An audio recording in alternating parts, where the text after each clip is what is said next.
गुरुर्ब्रह्मा गुरुर्विष्णू गुरुर्देवो महेश्वरः गुरु साक्षात् परब्रह्म तस्मै श्री गुरवे नमः। सद्गुरुनाथ महाराज की जय। मग त्या बोधाचीनी माझे नाचती संवाद सुखाची भोजे आता एकमेका घेपे दीजे बोधची वरी। बरा आता मग माझ्या स्वरूपाच्या ज्ञानाने उन्मत्त होऊन, आता उन्मत्त शब्द वापरलाय, ओव्हरफ्लो उन्मत्त होणं म्हणजे भात उन्मत्त झाला असं पण म्हणत नाही, तो म्हणजे शिरून वर आला म्हणा किंवा असं म्हणतो, बरोबर आहे, तसा तो होतो, पूर्ण शिजला जातो थोडक्यामध्ये असं म्हणून, त्याची भक्ती पूर्ण शिजल्या जाते म्हणून त्यांनी म्हटलंय मग माझ्या स्वरूपाच्या ज्ञानाने आणि स्वरूपाच्या ज्ञानाने मग त्या बोधाचेनी माझे नाचती संवाद सुखाची भोजे। मग संवादाने उत्पन्न होणाऱ्या सुखाच्या मूर्ती होऊन नाचतात। म्हणजे आता खरं म्हणजे वारकरी संप्रदायामध्ये जे नाचणं चालतं ना, ते मला ते आठवलं म्हणून सांगितलं, ते अशा स्वरूपात अपेक्षित आहे त्यांना।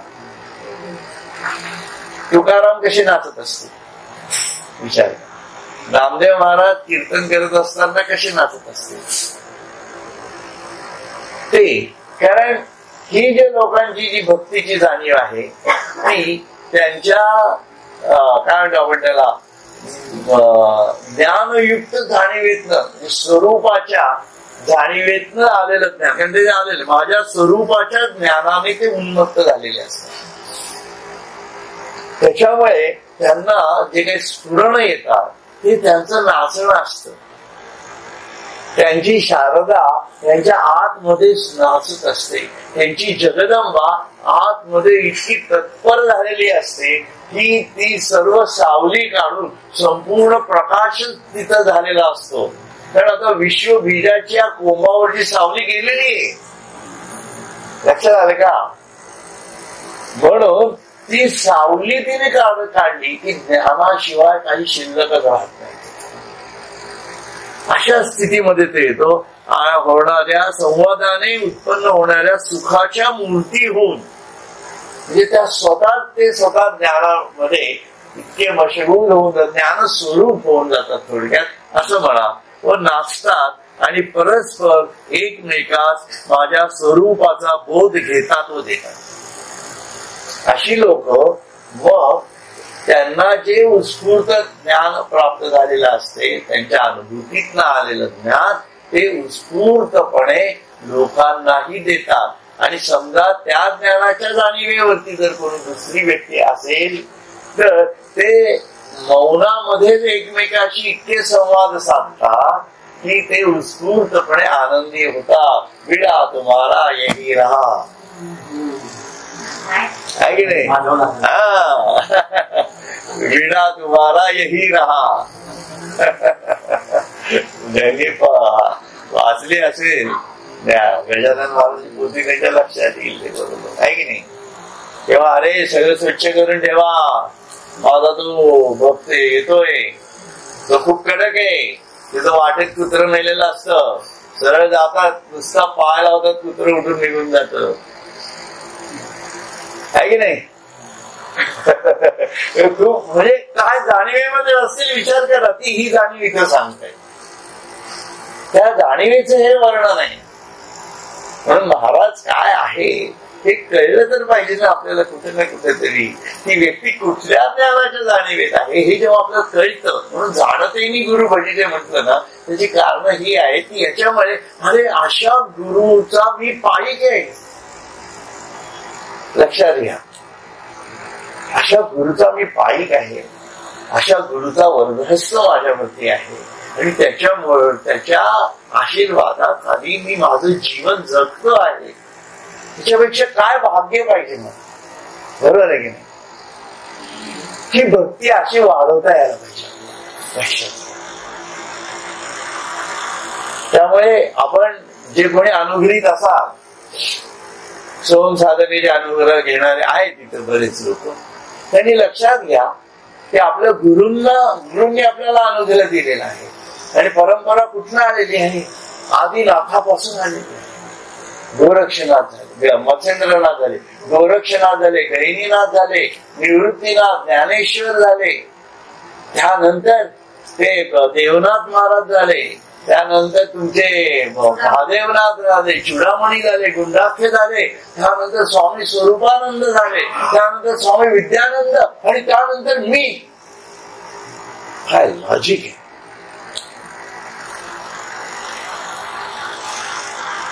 कुठं आहात? झडझडोनी वाहिला निघ, ये भक्तीची आवाजे लाग, तरी पावसी अवगंग निज धाम माझे. किती झाली भयंकर आहे हे सगळं. पण आपण काय आहोत, आपण काय करतो आहोत, हे तर कुठेतरी माणसाला कळणं खूप गरजेचं आहे. की आपला गुरु काय, आपण काय, आपण करतोय काय, आपण वागतोय काय, आणि हे जीवन चाललंय काय, ही भूमिका आहे. लक्षात ही भक्ताची भूमिका आहे, आणि ही कायम अशीच राहायला पाहिजे. तुम्ही म्हणाल्या भूमिकेत तुम्ही बाहेर नाही, पण ते इतकं अनंत आहे की जेव्हा मी हा देहपात होईल तेव्हाच त्याच्यापर्यंत पोहोचू शकणार आहे, तोपर्यंत नाही. आणि माझं सुदैव असं आहे की माझे आता जगण्याचे दिवस कमीच राहिलेले आहेत, कारण मी 50 ओलांडून पुढे गेलोय. अरे वा, व्हेरी गुड असं वाटत. खूप वेगळे गणित आहेत बघा, लक्षात ठेवावी, खूप वेगळे गणित आहेत. पण त्याच्यासाठी जीवन अशा प्रकारे जगत जगत जगत जगत आहे. म्हणून ते म्हणतायत ना, अशी माणसं कशी वागत असतील बघा ना, तुम्ही जस्ट इमॅजिन करा. ते ज्ञानेश्वर कसे वागत असतील, रामदास स्वामी कसे वागत असतील, गोंदवलेकर महाराज कसे जगले असतील. या भूमिकेतनं आपण जेव्हा पाहतो तेव्हा आपल्या लक्षात येतं, तेव्हा ते कुठे गेलं. म्हणजे मग माझ्या स्वरूपाच्या ज्ञानाने उन्मत्त होऊन संवादाने उत्पन्न होणाऱ्या सुखाच्या मूर्ती होऊन नाचतात, आणि परस्पर एकमेकात माझ्या स्वरूपाचाच बोध घेतात व देतात. कारण दुसरं बोलायचा विषयच नाही, बोलायचं तर ईश्वराचंच. ही भूमिका सुरू होते तिथं. आणि तिथं जैसी जवळिकेची सरोवरे उचंबळलिया कालवती परस्परे, मग तरंगासी धवळारे तरंगची होती. म्हणजे दोन समजा हे शेजारी असतील, कालवे नाही, आपण तळी जवळ असतील, आणि त्याच्यामधनं जर कारंजी निघायला लागली तर ती कशी एकमेकात जातील. म्हणजे आता तुम्ही साधा आपण हा अनुभव घेतो आहोत, आता सुद्धा घेतो आहोत. मी काहीतरी बोलतोय तुमच्याशी, माझं एक तळ आहे, यांचं एक तळ आहे, यांचं प्रत्येकाचं एक एक तळ आहे वैशी विश्वाच्या दृष्टीने. आणि याच्यामध्ये सर्व एकाच जाणीवे. आपले तुषार लहान असतील, मी काही असं म्हणत नाहीये, खूप मोठी आपली कारंजी नसतीलही, मी नाही म्हणत नाहीये, परंतु कुठे ना कुठेतरी या आपल्या जाणीवेमध्ये एकमेकांमध्ये सर विसर ज्ञानाच्या दृष्टीने होतच राहतो. म्हणून त्यांनी पुढे फार छान म्हटलेलं आहे. त्यांनी काय म्हटलंय की तुमचे जसे पदर असतात वेणीचे, आहे की नाही, ते पदर कसे तुम्ही वेणी घुमता की नाही, तसे ते एकमेकांमध्ये ज्ञानाच्या जाणीवा गुंफल्या जातात. कारण प्रत्येकाच्या ज्ञानाचे ठिकाण वेगवेगळी आहेत. तुम्ही एका ठिकाणावर, या एका ठिकाणावर, त्या ठिकाणी, हे वेगळ्या ठिकाणावर, हे वेगळ्या, मी वेगळ्या ठिकाणावर असेल. परंतु जेव्हा तुषार भक्तीचे उडायला लागतात तेव्हा त्या सगळ्याची एक मोठ वेगळ्या प्रकारे बांधल्या जाते आणि एक कॉन्शियसनेस तयार होतो.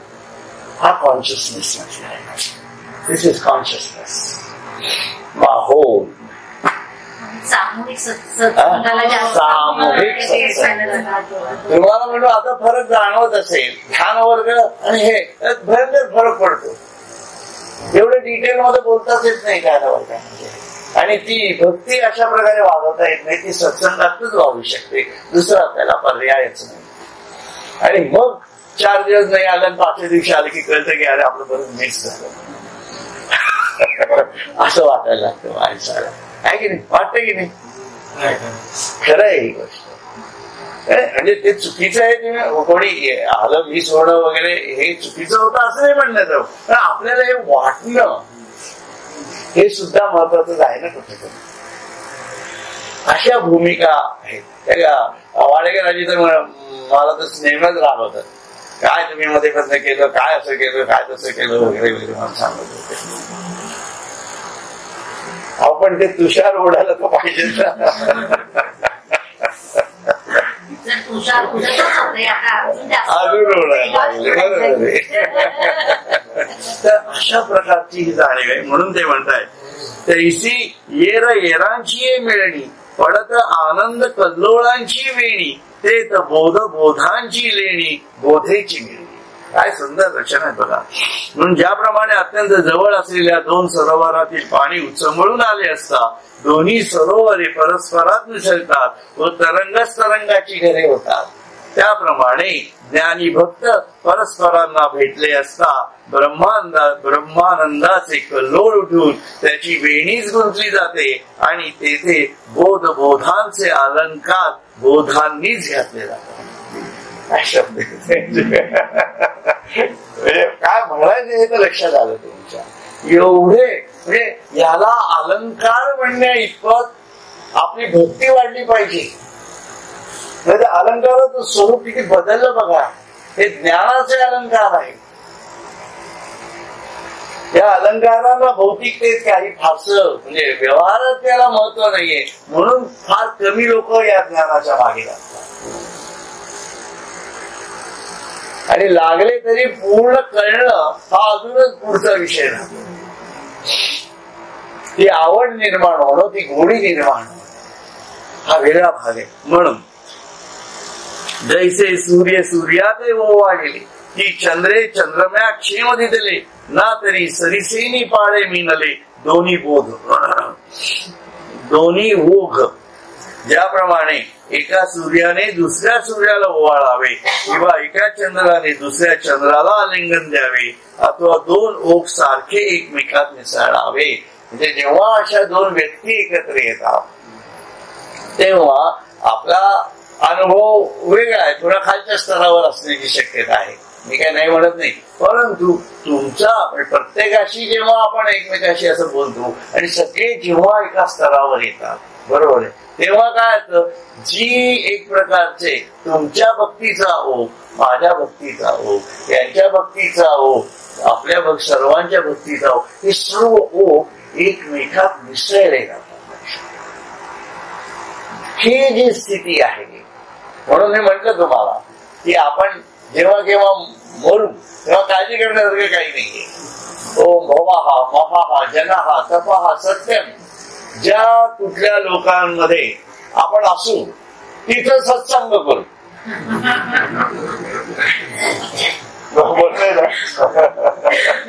हा, त्याच्यामुळे मरणाची भीती काय भानगडच नाही. समजा कोणी अगोदर गेलं तर वाट पहा आमची, जाऊ नका, सत्संग करू तिथं काय, बरोबर आहे की नाही. हा, त्याच्यामुळे हेही जी कारण तिथं आपला सत्संग कोणाशी असणार आहे, डायरेक्ट ज्ञानेश्वरांचीच असणार आहे, डायरेक्ट तुकारामांची सत्संग आहे तो. किती छान आहे ना.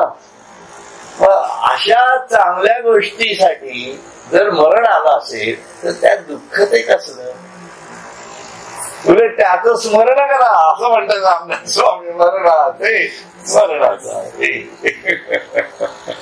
पण मरणाची भीती काय असल्या त्यांचं घेऊच नका, काही कारणच नाहीये. कारण मी काय असा काही माणूस नाहीये की मेल्यानंतर कुठेतरी काहीतरी वेड्यासारखा फिरणार आहे. मला तो माझा गुरु घेऊनच जाणार आहे ही श्रद्धा पाहिजे. आणि त्यासाठी आपला अधिष्ठान स्वतःच तयार करता यायला पाहिजे मानसिक चित्ताच्या स्तरावरती. म्हणून त्या अगोदरची अवस्था सांगितली सर्व. त्यासाठी म्हणता येते. लक्षात ज्याप्रमाणे एकासूर झाले त्याप्रमाणे तैसे प्रयाग होत सामरस्याचे. म्हणून हे सामरस्याचा प्रयाग एक प्रकारे हा अशा सत्संगांमधून तयार होत असतो. हा प्रयाग आहे. लक्षात घ्या, तो जो प्रयाग आहे तो भौतिकाचा नद्यांचा आहे, पण अमृत गंगेचा प्रयाग आहे हा. मी मागच्या वेळेला सांगितलं ज्ञानेश्वरी अमृत गंगा. प्रयाग कुठं होत आहे? ही ज्ञानेश्वरी आणि आपल्या जाणीवा यांचा जिथं मिलन होतय तो हा प्रयाग आहे. आणि याच्यातनं वाहणारी ईश्वराची सरस्वतीची भूमिका जी आहे ती अशा प्रकारे यातनं वाहते आहे. म्हणून माझ्या आत्मजाणीवा ज्ञानेश्वरांनी सांगितलेल्या ज्ञानयुक्त ईश्वराच्या जाणीवा आणि त्याच्यातून मिळणाऱ्या ईश्वरी शक्तीचा प्रवाह वाहतो. असा हा त्रिवेणी संगमाचा प्रयाग आहे. आणि पुढे मग ही गंगा अमृत गंगा म्हणून व्हायला लागते. लक्षात ठेवा, मृत्यूर्मा अमृतामृतमय ही अमृत गंगा आहे. त्या भूमिकेतनं आपल्याला ज्ञानेश्वरीकडे बघता यायला पाहिजे. म्हणून ते म्हणतायत त्यात तैसे प्रयाग होत सामरस्याचे वरी ओसाण तरत सात्विकाचे ते संवाद चतुष्पथींचे गणेश जाहले.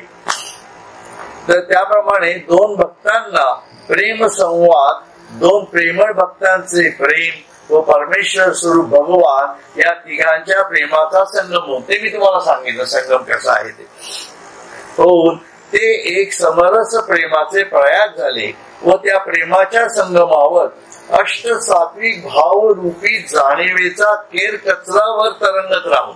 आता हे माझं थोडं माझं मताशी थोडं कॉन्ट्राडिक्ट आहे. म्हणजे मी जो काही विचार केला ते मी सांगतो तुम्हाला. आता संवाद त्यांनी काय केले, ते संवाद चतुष्पथीचे गणेश झाले असं त्यांनी म्हटलंय.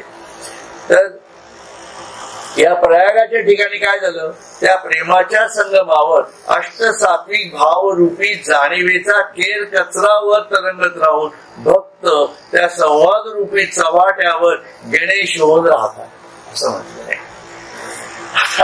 मला हा अर्थ काही पटलेला नाही. तुम्हाला स्पष्ट सांगतो, दिस कॅनॉट बी लाईक दिस. का? कारण हा जर प्रयाग आहे ही अमृत गंगा पुढे चालणार असेल तर तिथं केर कचऱ्याचा विषयच येत नाही. पहिली गोष्ट. एक गोष्ट घडू शकते की माझ्या जाणीवा म्हणजे काम क्रोध मोह मद मत्सर या जीवात्म्याच्या जाणीवा कुठेतरी बाजूला होऊन जात असतील, म्हणून त्याला त्यांनी केर कचरा म्हटला असेल. हे एक शक्यता आहे. म्हणजे ते टोटली चुकीचे असं म्हणणं पण मग बरोबर नाही वाटत. आणि मग भक्त त्या संवाद रूपी चव्हाट्यावर गणेश होऊन राहतात.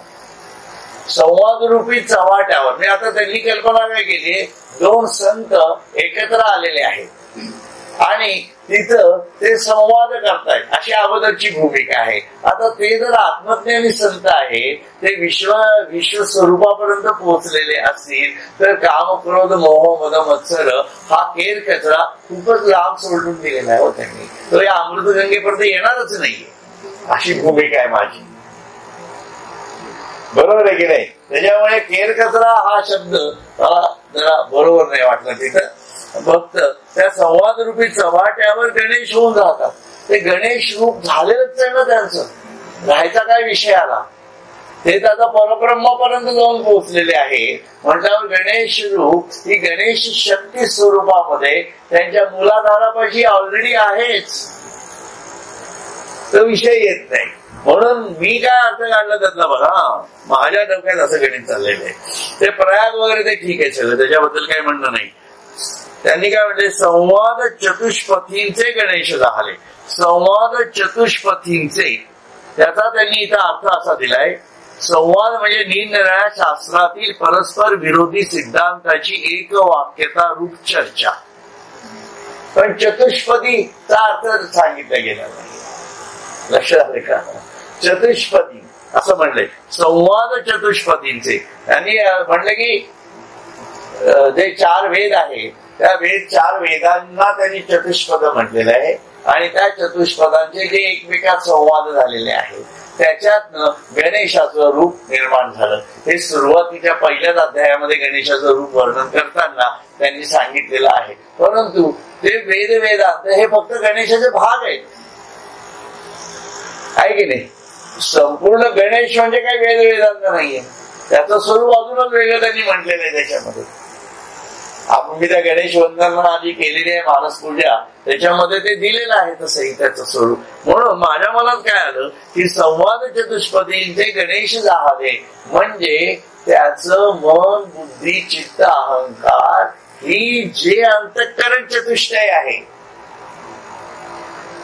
हे अंतःकरण चतुष्टय ईश्वराच्या गणेशाच्या म्हणजे ईश्वराच्या ज्ञानाच्या म्हणजे गणेशाच्या ज्ञानाच्या पूर्ण जाणीवेमध्ये मग्न झाले आणि हे अगोदरच्या अर्थाला मॅच होत असं माझं मत आहे. बरं का, एवढं तुम्हाला विश्लेषण करून सांगण्याचं कारण असं की काही लोक याचा अभ्यास करतायत म्हणून मी सांगितलं आहे ना, म्हणून ते मी सांगितलं तुम्हाला. तर त्या भूमिकेतनं आपल्याला हा अर्थ जास्त सोयीचा वाटेल असं मला वाटतं. कारण ते इतक्या एकमेकाच्या दोघही संत आत्मज्ञानी संत जेव्हा समोरासमोर येतात तेव्हा त्यांच्या तिथे एक कचरा हा विषय नाही. दुसरी गोष्ट काय आहे की ते स्वतः त्या अमृत गंगेमध्ये वाहतच आहेत, पण ते जेव्हा एकत्र येतात तेव्हा त्यांच्या मनामध्ये ईश्वराच्या जाणीवा इतक्या प्रफुल्लित होतात की अरे तुला जो अनुभव आला तोच माझा आहे आणि माझा जो आहे तो तुझाच आहे. तू कर्मातनं गेला अशी मी ज्ञानातनं गेलो आहे, तू भक्तीतनं गेला अशी तर मी कर्मातनं गेलो असे. पण तिन्ही जाणीवा माझ्या एकमेव शरीरातनच वरती आलेल्या आहेत. या त्या त्यांच्या ज्या जाणीव आणि मग प्रत्येकाला जी अनुभूती आलेली आहे ती एकच आलेली आहे ना. म्हणून ती शेवटी जी एकत्रित होतं ते अमृत गंगा म्हणून एकच गंगा राहते असं तिथं स्वरूप तयार होतं. आणि त्या याच्यामुळे त्यांचं जे अंतरंग चतुष्टय आहे ते अंतरंग चतुष्टय ते ईश्वराच्या जाणीवेनी ज्ञानाच्या जाणीवेनी पूर्णपणे भरून वाहत असा मला अर्थ वाटला, तो मी तुम्हाला सांगितला. तेव्हा त्या महासुखाची निभरे. पुढे ते अजून जुळतं बघा. धावोनी देहाची गावा बाहेरे विया झाले ते उद्गारे लागती गाजो. तेव्हा त्या भगवत प्रेमाच्या अत्यंत सुखामुळे ते देह गावाच्या बाहेर धावतात. देहगाव म्हणजे शरीराच्या बाहेर, ते शरीराची आठवण विसरून जातात. थोडक्यामध्ये आलं का लक्षात? शरीराची आठवण विसरून जातात, बाहेर जातात आणि माझ्या प्रेमाने अखंड तृप्त होऊन तृप्तीमुळे येणाऱ्या ढेकराने गाजू लागतात. आता हे मराठीचा डायरेक्ट अर्थ केलेला आहे त्यांनी. म्हणजे काय, त्या नाचू कीर्तनाचे रंगी बोला ओम रामकृष्ण हरी, बोला ओम रामकृष्ण हरी. कारण मी ओम रामकृष्ण हरी का म्हटलंय, नुसतं रामकृष्ण हरी नाही. ओम म्हणजे ज्ञानाची गणेशाची जाणीव तिथं अभिप्रेत आहे. हे सहज होतं, परंतु त्या सहजतेमध्ये सुद्धा कुठेतरी ईश्वराची जाणीव नेटकेपणाने दिसते. म्हणून तो जो ओम आहे तो त्यांच्या मनामध्ये इतक्या भारलेला आहे, त्यांनी इतके तृप्त होतात आणि तृप्त झाला माणूस काय होतं, ढेकर देतो. हे नॅचरल गोष्ट आहे, आलं का लक्षात? त्यामुळे या तृप्तीने ते काय बोलणार आहे, ईश्वराचं चिंतन, ईश्वराचं मनन, ईश्वराचं कीर्तनच ते करणार आहेत ना, ईश्वराचीच पूजा मागणार आहेत ना. ती पूजा म्हणजे असं त्यांना म्हणायचं. काही गुरु शिष्यांची एकांती हे अक्षरा एकाची वदंती ते मेघाची परित्री जगती गर्जती सैंद. तसेच गुरु शिष्याच्या एकांतात ज्या एका अविनाशी वस्तूविषयीच्या रहस्याची चर्चा होते ती चर्चा ते भक्त मेघ गर्जनेप्रमाणे त्रैलोक्यात गरजून सांगतात. अशा अनुभूतीत जी लोक येतात ती लोक काय करतात की गुरुनी जो मंत्र दिलेला असतो तो मंत्राची अनुभूती आल्यामुळे ते सर्व जगाला मेघ गर्जनेसारखे त्याचा प्रचार आणि प्रसार करतात. म्हणून प्रत्येक गुरु शिष्यांमध्ये तुम्ही बघा, जेव्हा भगवान शंकरांनी ते पार्वतीला सांगितलं आणि मत्स्येंद्रनाथांना अनुग्रहित केलं, त्या दृष्टीने मत्स्येंद्रनाथांनी त्याचा संपूर्ण प्रसार वाढवला. नंतर गोरक्षनाथांनी काय केलं? तेच केलं. पुढच्या सर्व संतांनी तेच केलं. ज्ञानेश्वरांनी केलं आणि पुढच्या सर्व संत मंडळी जे जे या भूमिकेमध्ये आलेले आहेत त्या प्रत्येकाने गरजून सांगितलं की म्हणजे तुमच्या तळमळी पोटी मी तुम्हाला सांगतो आहे की तुम्ही या ईश्वराचं नाव अशा प्रकारे घ्या, हे समजून घ्या, हे ज्ञान समजून घ्या.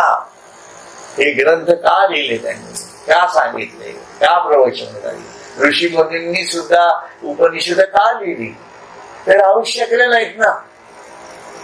राहू शकत नाही माणूस, तो बाहेर पडतोच पडतो. कारण तो स्वतःमध्ये ते स्थिर झाल्यानंतर तो इतका परिपक्व होतो की ते ओव्हरफ्लो होतच. You cannot stop it.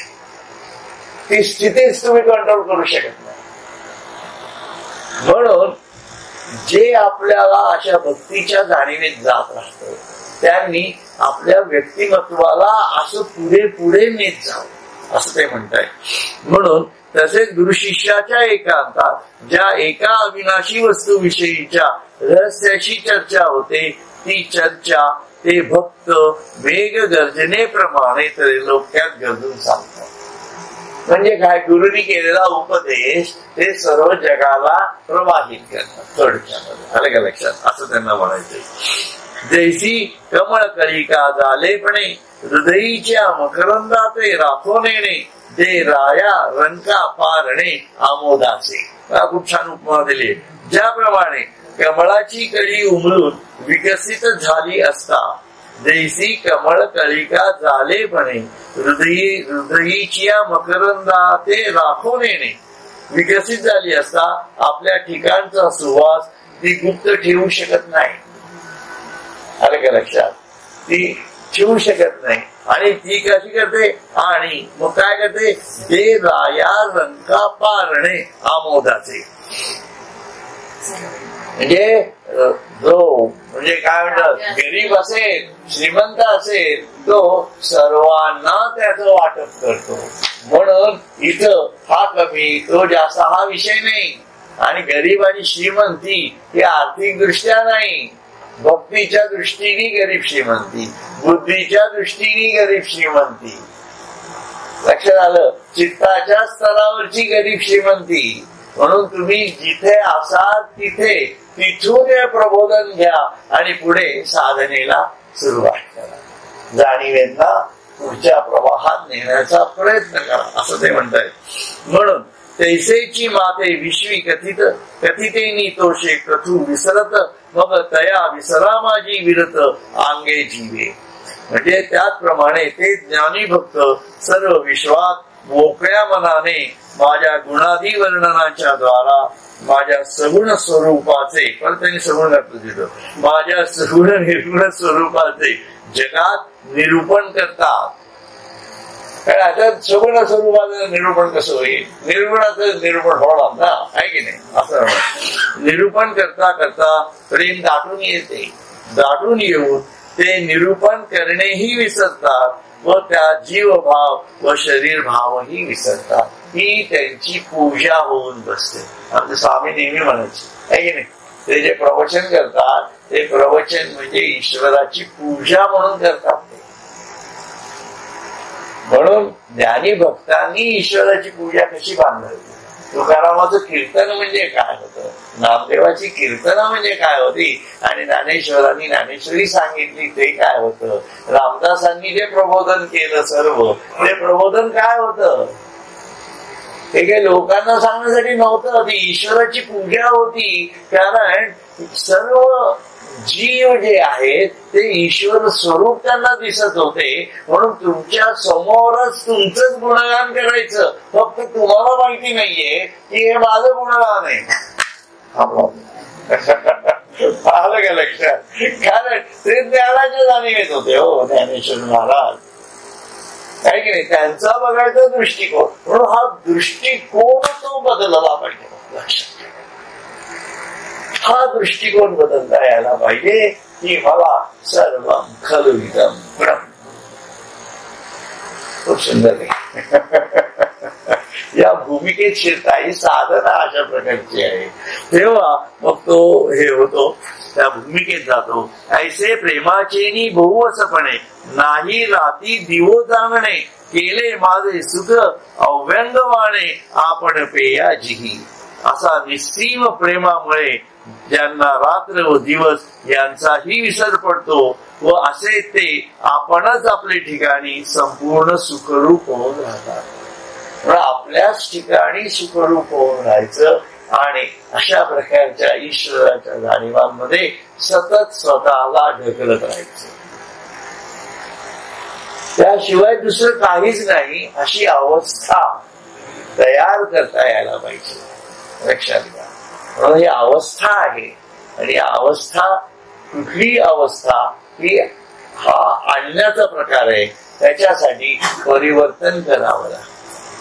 ते परिवर्तन मन बुद्धी चित्त अहंकाराच्या जाणीवेतनं होणार आहे. या भूमिकेवरती आपण आता इथं थांबूया. ते म्हणतायत तेषां सततयुक्तानां भजतां प्रीतिपूर्वकं ददामि बुद्धियोगं तं येन मामुपयांती ते. परमप्रेमाने माझे भजन करीत माझ्याशी अखंड ऐक्य पावलेल्यांना ते मला अखंड प्राप्त झालेले राहतील असा बुद्धियोग मी त्यांना देतो. या बुद्धियोग कशा प्रकारचा आहे बघा. ज्ञानाधिष्ठित आहे सर्व, म्हणून त्याला त्यांनी बुद्धियोग म्हटलंय. म्हणजे त्यांच्या स्थिर झालेल्या बुद्धीचे मी संरक्षण करतो. आपल्यापासून त्यांची बुद्धी ढळू देत नाही. हा बुद्धियोग स्वतः श्रीकृष्ण, स्वतः परमेश्वर भक्तासाठी सांभाळतात. लक्षात घ्या. ही भूमिका आपण पुढच्या शुक्रवारी